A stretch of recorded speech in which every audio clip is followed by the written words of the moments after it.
10 things only Canadians do and think is normal. Let's get into it. Quickly, guys, make sure to follow all my socials as seen above. Top 10 things only Canadians do and think it's normal.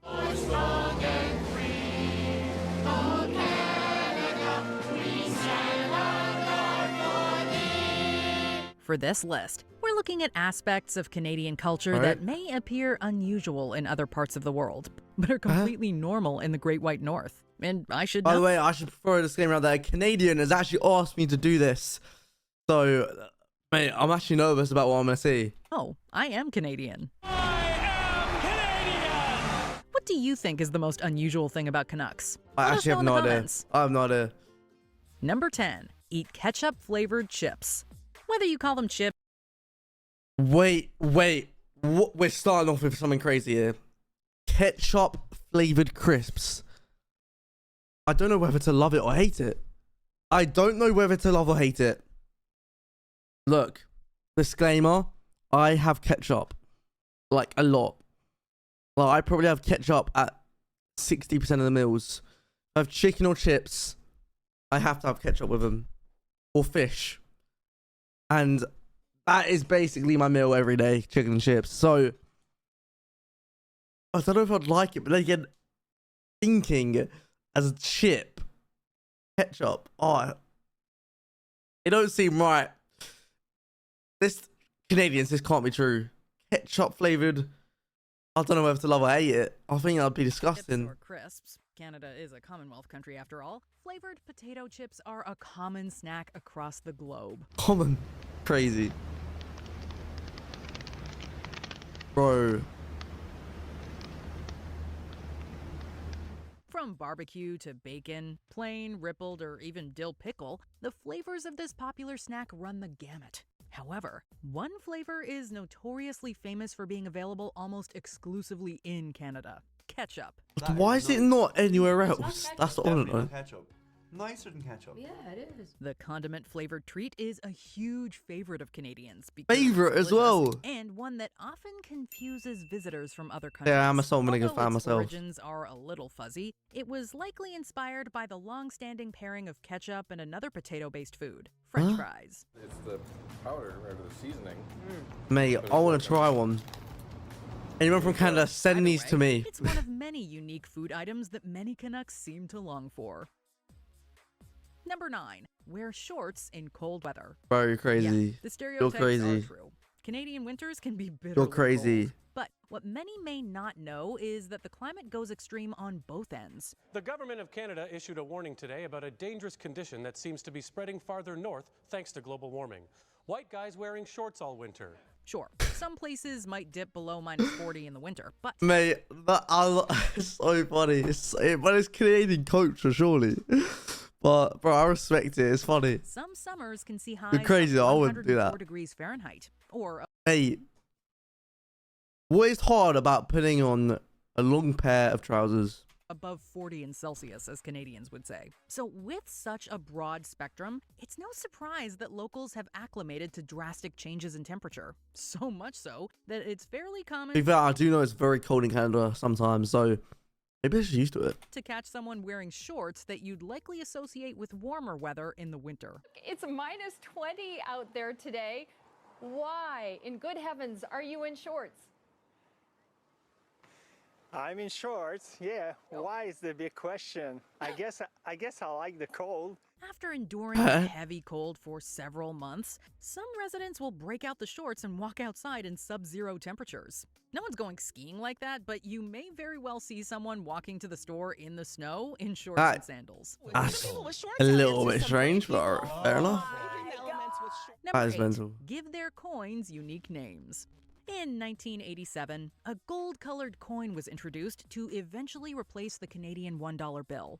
Dollar coins will replace the bills that are now stuffed into fare boxes, reduce the number of quarters we have to carry around, and save Canadian transit authorities $2 million annually. Slightly larger than a quarter, the $1 coin depicts Queen Elizabeth II on one side, and on the other is a bird seen widely across the country, the loon, hence its cute nickname, Loony. In 1996, the $2 bill was also replaced with a coin that received its own moniker, the toonie, as in the number 2 and the loonie, even though it has a Fair. polar bear on it. Introducing Canada's new $2 coin. I mean, that's not like outrageous, but it's Among Canadians, these 2 coins It's- and their it's unique something. names are quite treasured. It's federal currency, and you people talk about it like it's a Hanna-Barbera character. In fact, at the 2002 Winter Olympics, a lucky loonie was hidden under the ice where both the Canadian men's and women's hockey teams won their gold medals. It Bro. became a piece of Canadian lore. well. So Canadians are in love with their coins, is basically what they're saying, and they just give them names. They make them lucky, bro. After a loonie was hidden at center ice at the 2002 Salt Lake Winter Olympics as a good luck charm. Have you ever heard of a more Canadian story than that? Number 7. Put Clamato in Bloody Marys. Should you travel anywhere in the world and walk into a bar and ask for a Bloody Mary, the bartender is likely to serve you a tomato juice-based cocktail. A little bit of lemon juice. No, really that's helps horrid. Pick up the flavors in that. And that's a simple way of making a simple Bloody Mary. But for Canadians, their red drink is known as a Bloody Caesar and has one distinguishing difference from its counterpart. Why? Clam broth. Instead of tomato juice, Canadians use a mixture of both tomato juice and clam broth, known most famously Clam as broth. Clamato. Really grabs What's Canada by Clamato? storm, and Someone you tell me see that. this What drink is that? Some everywhere like sort of Canadians juice? get together. A signature Clamato. cocktail, the Caesar is almost as common in Canadian bars as any of the high-powered beers the I country is don't known even for. think Bloody So Marys next are time nice, you're let above alone the 49th Clamato. parallel and looking for a zesty beverage, try replacing your Bloody Mary with a Caesar, and your taste buds will thank you. Cheers, mate. I haven't had one of those like in quite a long time, I must say. Really good. Number 6. Send letters to Santa, who lives there. Every year, countless kids send letters to Santa Claus hoping As I to get did, their as I favorite did. toys for Christmas. 4-year-old Gavin isn't taking any chances. He's going straight to Santa with his list of Christmas wishes. Yes, lots of toys. You want lots of toys from Santa? For Canadian youngins, it's even easier given that Santa's address is actually in Canada. It even has its own Fair, special bro. postal code. Go to the North Pole, HOHO. bro. Kids and kids at heart can send letters addressed to the North Pole in Canada and What are crazy. guaranteed to receive a reply. How does he do it? No one's sure. But it's probably not all that hard for a guy who taught reindeer how to fly. Whether the North Pole is actually in Huh? Canada is currently under debate. But that certainly hasn't stopped thousands of kids from sending letters every year. That ain't The country's crazy, though, at national all. mail carrier, Canada Post, makes use of volunteers, or Santa's elves, if you will, to help keep this program active year after year. So Canada Post has hired some special letter carriers to help out. They have lots of experience making deliveries, and they definitely know the way to the North Pole. Hey, there's Rudolph and the guys now. Number 5. Make unencumbered visits to Cuba. Contrary to popular belief, residents of the United States are actually allowed to travel to Cuba if you're willing to jump through a series of hoops to get there. But due to the U.S. Why? embargo on Cuba, tourism hasn't been permitted for years. The U.S., fearing communism's expansion, sets up the embargo to strangle Cuba's economy. Canadians, however, have not had any such restrictions. Cuba is often cited as one of the most popular destinations for Canadians who wish to escape the cold winter months. I've never heard that though. Enter and leave Cuba at twice the rate of any other nationality, including Cubans themselves, which gives some idea of just how dominant they are in the Cuban tourist market. Most major airports have direct flights, and countless inexpensive, all-inclusive packages have made it easy for Canadians to So enjoy basically, it's just beaches, like sun, a very and, popular if interested, tourist spot for cigars Canadians, in this Cuba. Caribbean destination. Blending I mean, traditions doesn't seem outrageous, does it? and its native peoples, and lit by the fires of independence and revolution. The aromas, textures, and flavors of this Caribbean nation are like To be no fair, Number 4. Celebrate I respect Thanksgiving it. in October.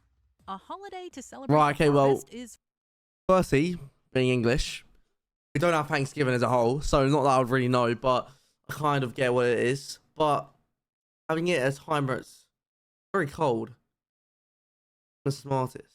Not that I would know much about the topic anyway. fairly common around the world. But in modern media, we often hear about American Thanksgiving in November and the Black Friday sales and chaos that follow. Oh wait, so America's Thanksgiving's in November, is it? I have no idea. Someone in the comments tell me. Potatoes are ruined, potatoes are ruined, potatoes are ruined.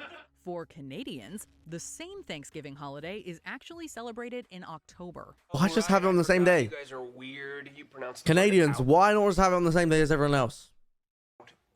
Why? Just want to be Seemingly different? originating in 1579 during Martin Frobisher's excursion to find the Northwest Passage, it slowly evolved as the years passed, often dubbed Canadian Thanksgiving to distinguish it from its U.S. counterpart. Canada is not the only country that celebrates it in October. The thing is, it's basically the exact same holiday, except earlier. Grenada, St. Lucia, and even Germany celebrate similar festivals that same month. And honestly, Germany. it's nice to have a longer break between this giant meal Never and heard that. December. Is it better to have Thanksgiving 1 month before Christmas that the Americans do? Or is it better to have it two months before, as Canada does? 1 Number month. 3, are sorry It gets you in about spirit, being in my sorry. opinion. But Ask virtually anyone or around the globe. 2 months would keep it like more of a like you've got something good across the whole year instead of just at one blonk. But to up for describe a debate. Canadian, and they'll likely use one word: friendly. Canucks are widely considered some of the friendliest people in the world. Oh, sorry there. Didn't see ya. You okay? You know what, Chow? We gotta go to Canada. We got to do an IRL stream in Canada. Okay, sorry about that. So friendly, in fact, that we've been stereotyped for apologizing for almost anything and everything. It's become such an ingrained part of Canadian culture that the Ontario government had to pass the Apology Act of 2009, which stated that an apology does not automatically comprise an admission of guilt. Well, this is a mugging. So, What? yeah, I'm sorry about that. If I could just get that wallet right there. Right, actually, to be fair, that's something I kind of do as well. Like, not obviously to that extent, but if I'm sorry about something doesn't always mean I'm like admitting to my guilt. I'm like, sorry that you think that. So, I like Canada. One of the more quirky aspects of Canadian culture that certainly distinguishes us Again, it from just means other you're a good person as well. countries, who shall remain nameless. Sorry, we're just too polite to call them out. We say it correct. Sorry. I think that they just don't know how to say it because they never do it, or they just like blame it on the nearest person and or country. They just do that. Number 2, buy milk in bags.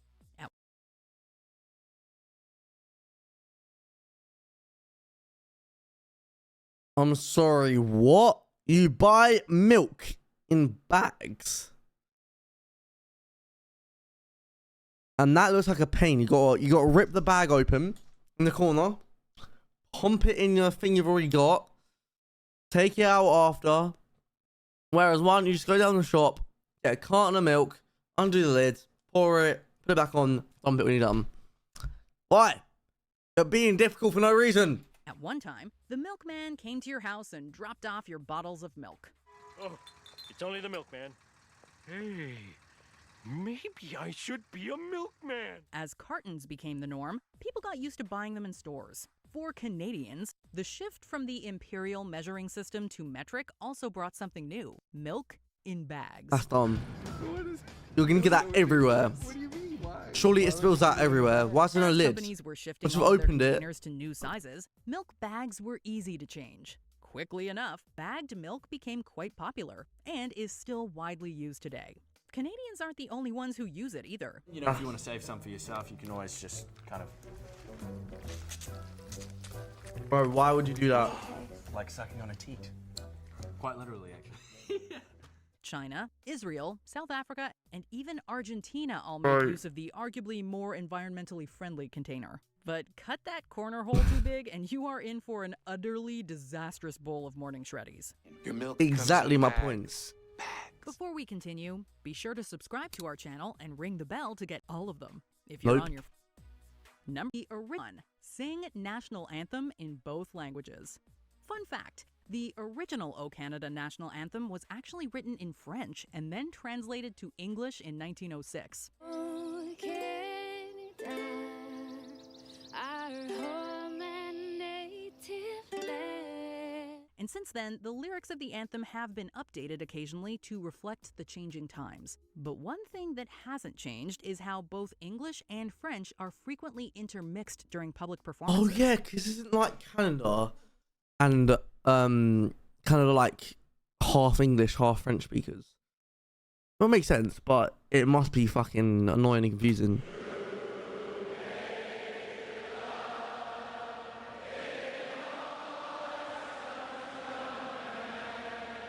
often sung at sporting and other major events, it is fairly common for some portions of the anthem to be sung in English, then switch to French or vice versa. That's and just then back confusing. several times. Well, that was very insightful. Milk in a bag.